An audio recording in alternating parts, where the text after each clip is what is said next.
What's this whole mother-in-law and daughter-in-law conflict people talk about? I've never felt it personally. Are there really such mean mothers-in-law out there? I get along great with Ethan's mom. Whenever I visit, we cook together and have a blast. If anything happens, I know Ethan will have my back. Ethan just proposed to me. My name's Zoe. I'm a 26-year-old office worker. I met Ethan in a college club, and we've been together for 8 years. Maybe that's why I get along so well with his mom. Back in college, we both aimed to join a major corporation. Ethan was so determined to join that famous company, and I took the chance too. Job hunting was tough, but we both made it in. We hugged and celebrated. But since then, our busy jobs meant we couldn't have many relaxed dates. We just wanted to support each other more than anything. That's when Ethan proposed. After 8 years, we felt inseparable. I was over the moon. We visited each other's families, and all that was left was the wedding. Then, one day, Ethan's mom, who was supposed to live with his brother Liam, asked to move in with us. I was taken aback. We never discussed living together. What about my parents? I said. Ethan tried talking to her, but she wouldn't listen. She had her reasons. After your father passed, I couldn't do much for Liam. He didn't go to college, and without a high school diploma, he can't get a job. Ethan, you're all I have. You might as well be my eldest. What? Liam's there with you. We can help financially. I want to live with both Ethan and Zoe. Families support each other. I love you, Zoe. Mother-in-law, but... After discussing, we agreed to live with her until Liam got married. After the wedding, we moved in. But what awaited was the classic mother-in-law and daughter-in-law conflict. I was sure we'd be fine. The next morning, I woke up at 5 a.m. to find her already making breakfast. I rushed to the kitchen. Good morning. I'm sorry I'm late. Let me help. You sleep in so late. I've already made breakfast and Ethan's sandwich. Women should wake up early and handle the house. What kind of upbringing did you have? Her words stung. I was shocked. What should I do? I was surprised from the first day. I was in a state of panic, not knowing what to do. What should I do in times like this? My mind went blank, and I said, Mother-in-law, I'm sorry, what should I do? You need instructions for everything? And you work at such a big company? Maybe you got in by luck and were about to be fired. That's why you rushed to marry Ethan. That's not true. We wanted kids, and I wanted to make things easier for you. Easier? I woke up early because there's one more person, and you're still sleeping. It's more work. I'm sorry. I don't like you. Don't defy me. Got it? What? Defy me, and you'll get a divorce. That's it. I faced the classic conflict I never expected. Every day was filled with her taunts and sarcasm. The dream life I had envisioned vanished before my eyes. I was exhausted, constantly trying to keep Ethan's mom in good spirits. We'd only been married for 3 months. I wanted to talk to Ethan about it, but he was always too tired from work and fell asleep immediately. I thought I'd have a chance when he got home. One day, as Ethan was changing in the bedroom, I brought up the mother-in-law issue. But Ethan dismissed it. Come on, Zoe, you're probably just misunderstanding. There's no way my mom would act like that with you. Anyways, I'm starving. Let's eat. I shouldn't have been surprised. In front of Ethan, mother-in-law was always the perfect mother.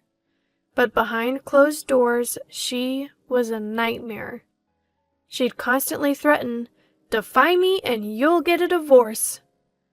Where did our feelings fit into all this? I grew distant from Ethan, feeling more and more isolated. One day, at my wit's end, I finally snapped back at her. You keep saying defy me, and you'll get a divorce. Fine, let's do it. What? Wait! A few days later, we divorced. Mother-in-law was shocked. She had always seen me as a servant, someone who'd do anything for her. Clean, do the laundry, make the bed, wax the floors, and when you're done, go shopping and prepare lunch. I want a roast beef sandwich today. After that, give me a 2-hour massage. Got it? Defy me and you'll get a divorce. I regretted not continuing my job. Still, I couldn't let go of my feelings for Ethan. I believed that I could build a happy family with Ethan. One day, as I was packing to leave, Mother-in-law entered the room, looking anxious. "What are you doing, Zoe?" "I'm leaving. I'll have movers pick up the rest later." "This is a joke, right?" "It's no joke. You said if I defied you, we'd divorce, so let's do it." "You're being so childish. It's obviously a joke." "A joke? Stop messing around. I've had enough. Let's divorce. It's ridiculous that your mother even has a say in this." "Well, I mean, it's just that I'm not your mother's servant, you know." "I never treated you like that. You're just misunderstanding, Zoe." "Every single day you let this happen and you call it a misunderstanding? Is this the kind of family your mother wanted?" "Wait, it's just I've struggled raising our 2 sons. When Ethan got married, I thought I'd let out all the pent-up feelings. I've felt this way for a long time. You wouldn't understand since you don't have kids." "What are you talking about? Struggled? Your father left you a house and a good amount of money. Ethan was 16 then and didn't need much care." "That's why I said you wouldn't understand. Have kids and then talk." "Really? But taking out your frustrations on your daughter-in-law is wrong. Was I chosen just to be your stress reliever? Is that why you were nice to me?" "Of course, it's always been this way. A daughter-in-law shouldn't defy her mother-in-law. That's tradition." I quickly packed and left the house. She still insisted that what she did was right and told me to understand her struggles. If this is what family means, if being treated this way is what family is about, then I don't need such a family. I'm content with my own life. I calmed down at a nearby park and then went to my parents' house. The moment I saw my mom, I burst into tears. She felt so warm. "Zoe, what happened? Just wait a moment." She quickly made me a warm coffee. "Drink this and calm down. This isn't like you." After calming down a bit, I told her everything. "Why didn't you tell me sooner?" "I didn't want to worry you. You always care about me." "Silly girl, I'm always here for you. Just relax here. Maybe it's best to divorce. Life has its ups and downs." I cried like a child. She hugged me tightly. I wished I could be a mother like her. The more I thought about it, the sadder I felt about Ethan not supporting me. Even if we had a good relationship with his mother, he never listened to my concerns. The happy times before marriage felt like a lie after 8 years. I realized the complexity of the mother-in-law and daughter-in-law relationship. Ethan, oblivious to everything, came home as usual. He called me after confronting his mother, but I refused to answer. He kept calling, but I blocked him. I just wanted a break.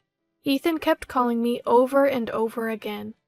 I couldn't help but block his number. I just needed a break. That night, I enjoyed the creamy stew I made with Mom and went to bed early. When I woke up the next day, I was surprised it was already past 8 a.m. Rushing to the kitchen, Mom greeted me. "Did you sleep well?" "I slept like a log. It's been a while since I had such a good sleep." "Zoe, how about we go to a pottery class today?" "A pottery class? Today?" "It's a new place nearby. They let you join even for just one session. I've been wanting to make a vase. Thought it might be a good distraction. I decided to spend the day out with Mom. The pottery class was more engaging and fun than I expected. For that moment, I completely forgot about yesterday. Later, Mom and I had a late lunch and did some shopping. Helping with dinner, I realized it had been a while since we spent quality time together. During college and my early working days, I never really cooked with Mom. She looked genuinely happy, probably trying to cheer me up. A few days later, a letter arrived for me. Ethan's name was on the back. I opened it immediately. To my shock, it was divorce papers. I couldn't understand why Ethan would do this, but part of me felt relieved. I felt bad for not answering his calls, but sending divorce papers was a bit much.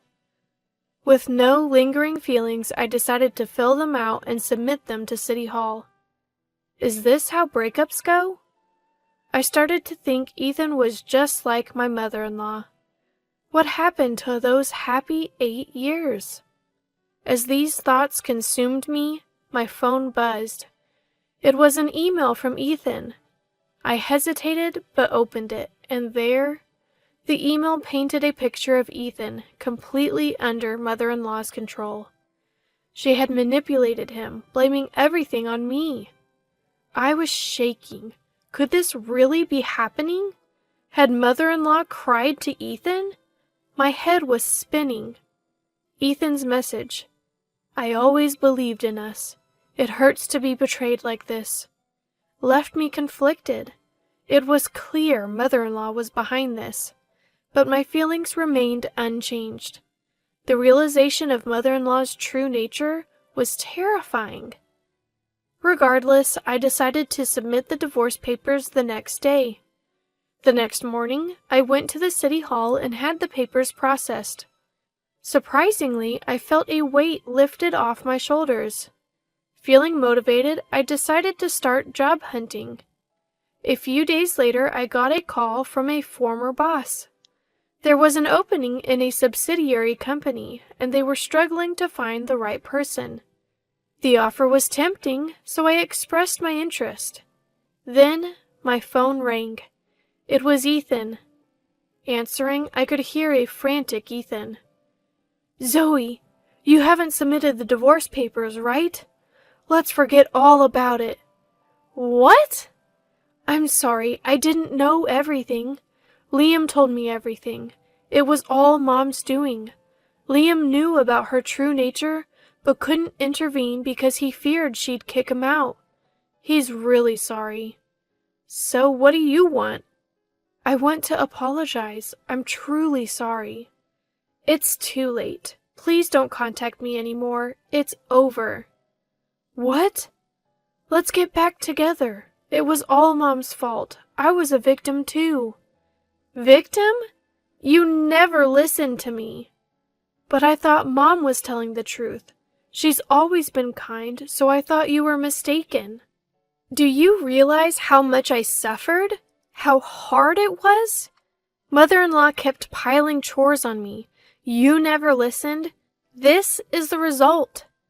That's not true. I was deceived by Mom. Let's start over. I've rented a place near your house. I'm not interested, and the divorce papers have been processed. It's over. What?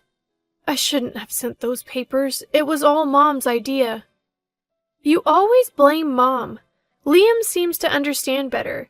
He's not just playing games at home, he's working. What? I thought he was just playing games. That's another lie from mother-in-law. You two are perfect for each other. Goodbye. Wait, let's try again. Zoe! Zoe! I hung up feeling a sense of closure, as I realized that it was already over, and so I started a new chapter in my life. Zoe, it's your first day at work. Here's a sandwich. Thanks, Mom. I'm running late. I'll make my own tomorrow. Take care. Will do. Bye. I felt refreshed. A few months later, I was promoted to manager. Work was fun and my colleagues were great. I looked forward to the future. Maybe I'll take a break from dating. I'll take things slow.